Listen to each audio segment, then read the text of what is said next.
আমরা রাজা ও তার কন্যা গল্পটির প্রথম অংশ আগের ভিডিওতে পড়ে নিয়েছি। এবার চলো আমরা রাজা ও তার কন্যা এই গল্পটির দ্বিতীয় অংশটুকু এই ভিডিওতে পড়ে নিই।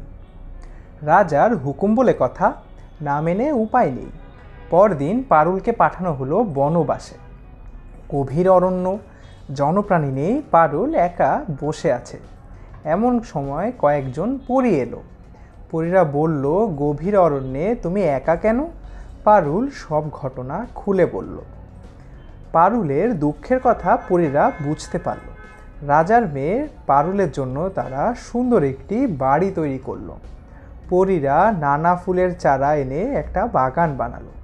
বনের পশু পাখি এলো রাজার মেয়েকে দেখতে, অর্থাৎ বনে যত পশু পাখি ছিল সবাই কিন্তু রাজার মেয়েকে দেখতে এলো। হরিণ এলো, খরগোশ এলো, ময়ূর এলো। তারাও রাজার ছোট মেয়ে পারুলের দুঃখ বুঝতে পারলো, অর্থাৎ সবাই কিন্তু পারুলের যে দুঃখটি ছিল সেটি বুঝতে পারলো। তারা পারুলের জন্য এনে দিল নানা ফলমূল।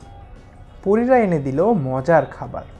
গভীর অরণ্যে পারুলের দিন কাটতে লাগলো একা একা। মনে তার অনেক দুঃখ। মা নেই, বাবা নেই, বোনেরা নেই। অর্থাৎ এই যে বনের বিভিন্ন পশু পাখি কিন্তু পারুল এবং পরীরা কিন্তু পারুলের দুঃখ বুঝতে পারলো। পরীরা কিন্তু তাকে একটি সুন্দর বাড়ি তৈরি করে দিল এবং হরিণ, খরগোশ, ময়ূর তারা কিন্তু সবাই পারুলের জন্য ফলমূল নিয়ে আসলো এবং পরীরাও কিন্তু তার জন্য মজার মজার খাবারও নিয়ে আসলো। কিন্তু এরপরও একা একা দিন কাটতে লাগলো পারুলের এবং তার মনে কিন্তু অনেক দুঃখ ছিল। তার মা ছিল না তার সাথে, তার বাবাও ছিল না, বোনেরাও ছিল না। একা একা সে বনের মধ্যে দিন কাটাতে লাগলো। তাহলে বন্ধুরা, আমরা কিন্তু গল্পটির আরেকটি অংশ পড়ে নিলাম এই ভিডিওতে। কোনো প্রশ্ন থাকলে কিন্তু আমাদেরকে কমেন্ট সেকশনে জানাতে ভুলো না।